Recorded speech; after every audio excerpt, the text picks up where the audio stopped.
survive, or which system will dominate the CO2-free transport? Gesine Meissner, if I could turn to you to pick up some of these issues.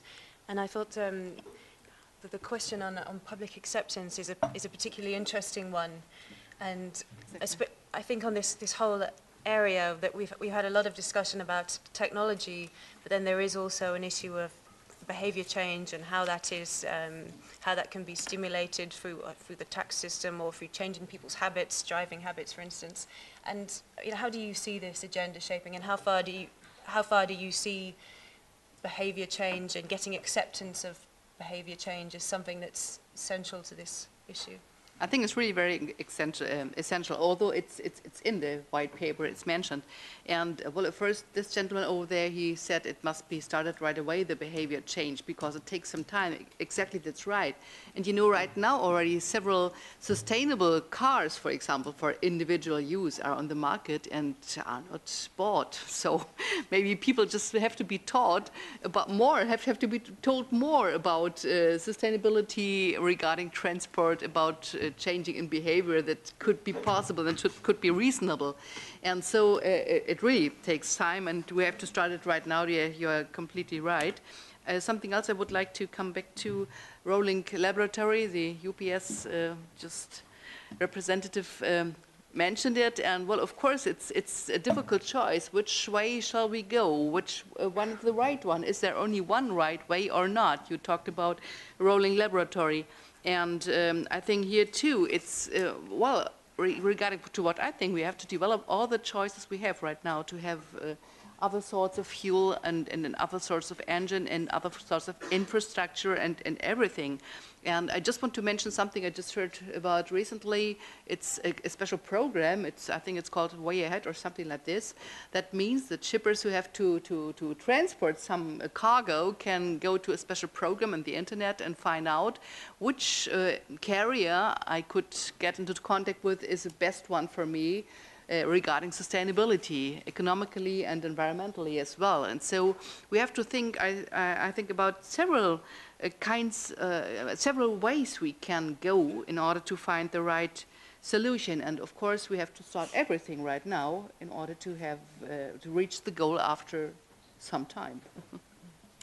And Martin Rockele, if I could turn to you to pick up some of these points, and recalling your presentation when you talked about turning to different modes, perhaps you talk to the point raised by the International Road Transport Union about rail having failed, or the failure of modal shift over the last 10 years. So why should the Commission be making this a priority now? Yeah, let me start on that point. I mean, my question would be, if we're assuming transport of goods to increase by what, 80% until 2050, and we imagine this going on the roads, how is this going to work? I cannot see this working. And I think the public acceptance for building 80% more highways in Europe is not there. Not to speak about the climate change issue on that. So I think we need to attempt that, yes. And I think the train companies and their missing cooperation around Europe are to be criticized to some extent. But policies are there for changing those things. And I think the Commission is right to attempt it again. It is absolutely needed. I wanted to say a few on this culture thing. If you look at young people, how they look at a car today, this has dramatically shifted from what it was 20 years ago. It was a status symbol 20 years ago. It is often now a question, what is the most interesting and fun and comfortable way for me to move from A to B? And a lot of young people today are not so interested in using a car, in using and having their own car. They're interested in the intermodality that works very, very easy and very, very simple. And I think that's where we'll be in 30 years from now. Two short things. To the gentleman from the gas industry, I think indeed, when I look at the different studies I've been involved in, we have not looked closely enough how gas could be an intermediate technology for the next 30 or 40 years. We should look more closely also in the question, if you use biomass and turn it into biofuels, would it actually be more useful to turn biomass into biogas and then use it in cars directly? And I'd be also interested in what about renewable gas coming from hydrolysis, hydrogen, and then going into methane. These things are not developed well enough yet scientifically, I think, to compare them, and we would be interested in cooperation on that. Final word, I'm still amazed how little discussion there is on the most concrete piece of legislation that the European Union is going to do on transport, and that is the follow-up of the CO2 emission on cars regulation. This is going to drive technology or not.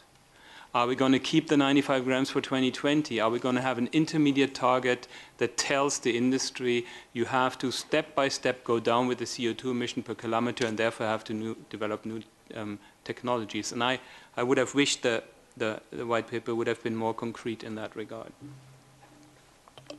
Okay. Kira Fitz, would you like to pick up on the points? So perhaps you could start with those some very specific questions about where is logistics and where is co-modality in the white paper? Well, it's rather a long document, and if you read it in sufficient detail, you will find there are a number of references to logistics. I admit it probably ended up being less clearly covered in particularly the short document than perhaps we at one point envisaged. I mean, that was simply a question of the editing process and how we needed to get it down to the rather strict limits on size that we have in the Commission for translation purposes. But we do very clearly recognise the importance of logistics and have been working and will continue to work with the logistics industry to ensure that we do maximise their ability to help us deliver both competitiveness and climate change goals. Co-modality, I think, is actually very clearly covered if you read the stuff about networks. I mean, there we envisage networks where there is easy change between the different modes precisely to allow the modal shift, but also to ensure that each mode actually behaves as efficiently as possible, both in climatic and pure economic terms. Michael Nielsen also worried that we don't mention money enough. I think of all the criticisms of the white paper, actually perhaps that's one I would find least fair.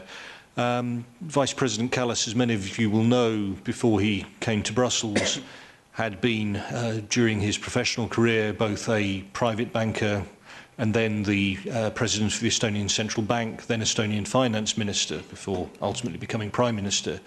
So he's both very knowledgeable about and very interested in financing issues. And in fact, he's been working very closely with a number of banks over the past year since we took over this dossier to understand what would be necessary to make transport more attractive to private sector financiers. And you do see quite a lot of that reflected in the paper. I mean, clearly our starting point is that given both the short-term economic stringencies and the longer-term problems that public finances across Europe face with an ageing population, with the need to pay pensions and healthcare costs, simply funding transport infrastructure, transport in general, from public finances is not going to be possible in the future to the same extent as it has been in the past.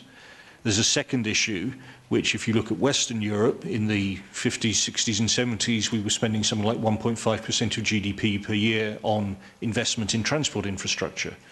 Today, we're down to about 0.7%. It's different if you look at the aggregate figures for Europe as a whole, because we are, of course, investing very heavily in infrastructure in Central and Eastern Europe. But if you look at what was happening in the West, still the largest part of Europe, we have a huge transition where we're not investing. And yet, if we're going to make the changes in the transport infrastructure in the future that are necessary, we must invest.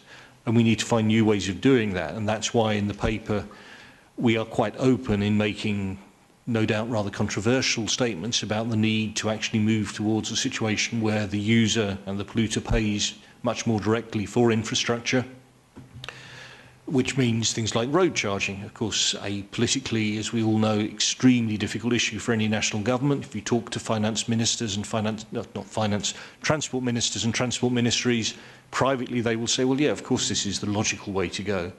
But publicly, they make some reference of it, they get 1 million people have a petition against it, and hey guys, it's no longer on the agenda.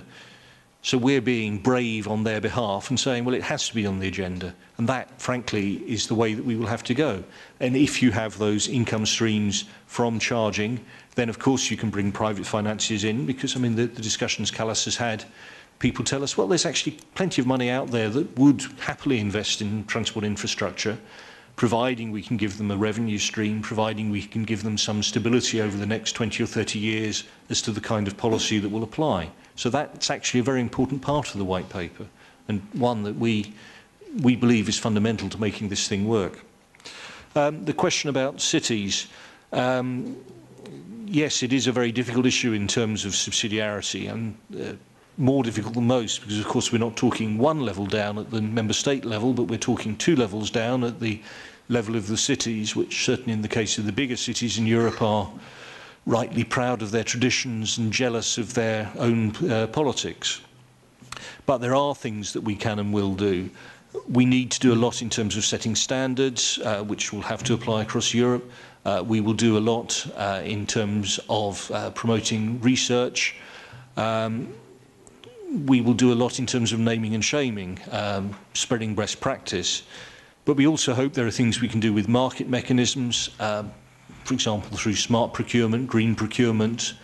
But also, for example, I mean, you, UPS, are big operators of trucks and vans. You know that there are, in many European cities, very severe restrictions on when you can operate, particularly at night and in the early mornings.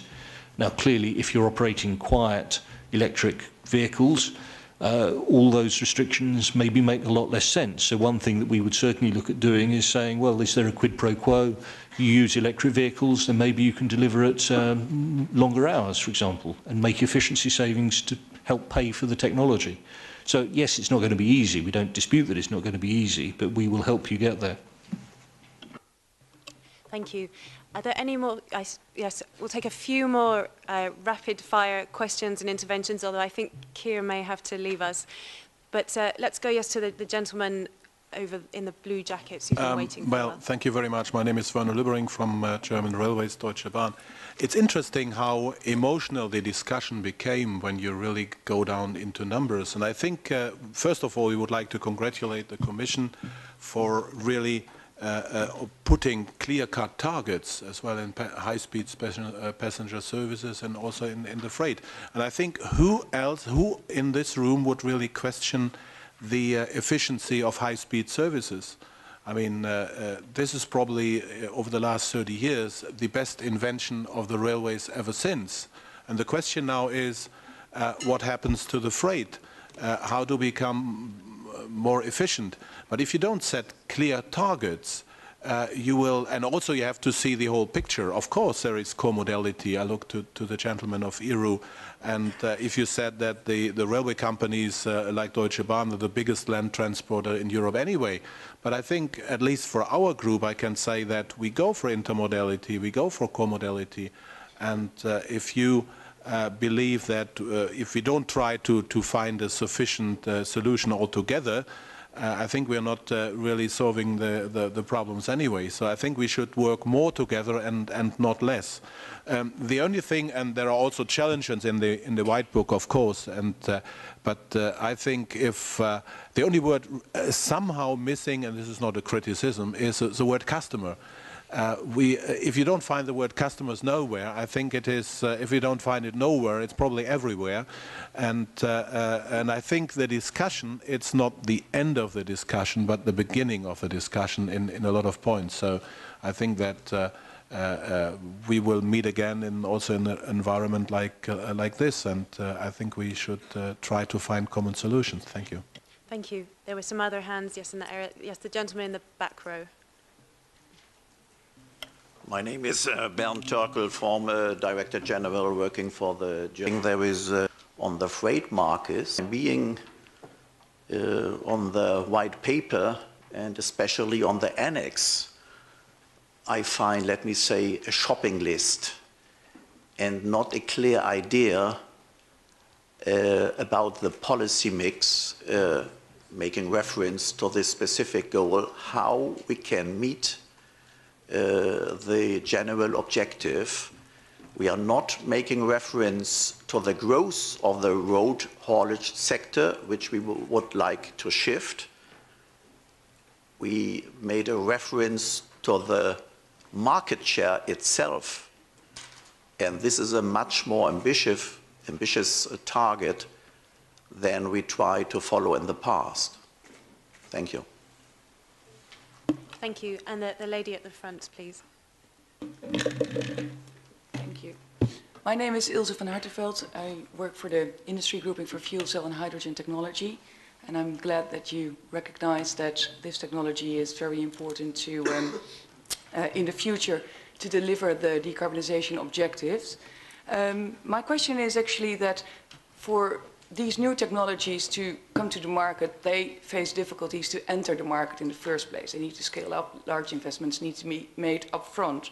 Is there any kind of more detailed roadmap envisaged, and wouldn't it be helpful if there were targets for 2020, 2030, 2040, 2050, also for investors and industry to look into and to get the signal that this is really a political reality coming up and that investments can be made. So targets for infrastructure build-up, vehicle rollout for these new technologies, and not only for hydrogen and fuel cells, but also for battery vehicles and other alternative powertrains that are needed Thank in you. the future.